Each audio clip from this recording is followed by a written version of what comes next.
ಹೊರತಾಗಿ ಅನೇಕ ಕಡೆ ದೇಶ ಆಳ್ತಾ ಇದ್ದಾರೆ. ಇವತ್ತು ಬಿಜೆಪಿ ಒಂದು ರಾಷ್ಟ್ರೀಯ ಪಕ್ಷವಾಗಿ ಅದರ ಮುಖಂಡರು ನರೇಂದ್ರ ಮೋದಿಯವರು ಈ ರಾಷ್ಟ್ರದ ಒಬ್ಬ ದೊಡ್ಡ ನಾಯಕರಾಗಿ, ಈ ದೇಶದ ಪ್ರಧಾನಮಂತ್ರಿಯಾಗಿ, ವಿಶ್ವದಲ್ಲೇ ಒಬ್ಬ ದೊಡ್ಡ ನಾಯಕರು ಅನ್ನುವುದನ್ನು ಗುರುತಿಸ್ತಕ್ಕಂಥ ರೀತಿಯಲ್ಲಿ ಕಳೆದ 11 ವರ್ಷದಲ್ಲಿ ಭಾರತೀಯ ಜನತಾ ಪಾರ್ಟಿಯ ನೇತೃತ್ವದಲ್ಲಿ ಅವರು ಪ್ರಧಾನಮಂತ್ರಿಯಾಗಿ ದೇಶವನ್ನು ಮುನ್ನಡೆಸ್ತಾ ಇದ್ದಾರೆ. ಅವರಿಗೆ ಎದುರಾಗಿ ನಿಲ್ತಕ್ಕಂಥ ವ್ಯಕ್ತಿತ್ವ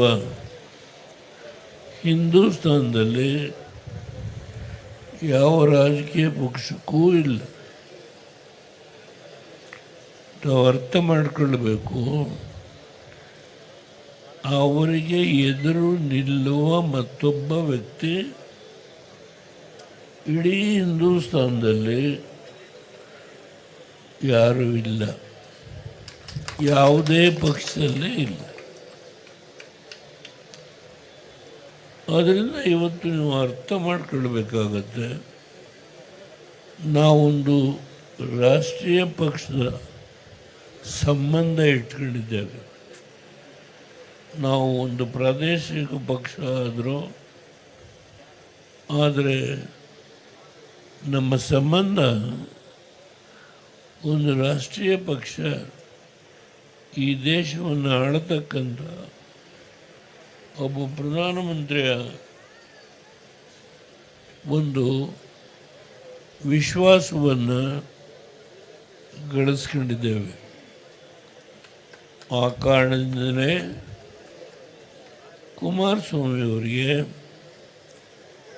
ನಾನು ಅವ್ರನ್ನ ಮಂತ್ರಿ ಮಾಡಿ ಅಂತ ಹೇಳಿ ಎಂದೂ ಕೇಳಿಕೊಳ್ಳಲಿಲ್ಲ. ನಾನು ಅವರಿಗೆ ದೊಡ್ಡ ಜವಾಬ್ದಾರಿಯನ್ನು ಕೊಟ್ಟಿದ್ದಾರೆ. ಈಗ ನನ್ನ ಮೊಮ್ಮಗ ನಿಖಿಲ್ ಕುಮಾರಸ್ವಾಮಿ ಅವರು ವೈಜಾಗ್ ಸ್ಟೀಲ್ ಪ್ಲ್ಯಾಂಟ್ ಬಗ್ಗೆ ಪ್ರಸ್ತಾಪ ಮಾಡಿದರು. ಅದು ಆಗಲಿಕ್ಕೆ ಕಾರಣ ಏನು? ಕುಮಾರಸ್ವಾಮಿಯವರು ಮಾಡಬೇಕು ಅನ್ನುವ ಹಿನ್ನೆಲೆ, ಅದು ಅತ್ಯಂತ ನಷ್ಟಕ್ಕೆ ಒಳಗಾಗಿ ಮಾರಾಟ ಮಾಡಬೇಕು ಅನ್ನುವ ಹಿನ್ನೆಲೆ ಇದ್ದಾಗ ಕುಮಾರಸ್ವಾಮಿ ಅವರು ಅದಕ್ಕೆ ಒಂದು ಶಕ್ತಿಯನ್ನು ತುಂಬಲಿಕ್ಕೆ ಪ್ರಯತ್ನ ಮಾಡಿದಾಗ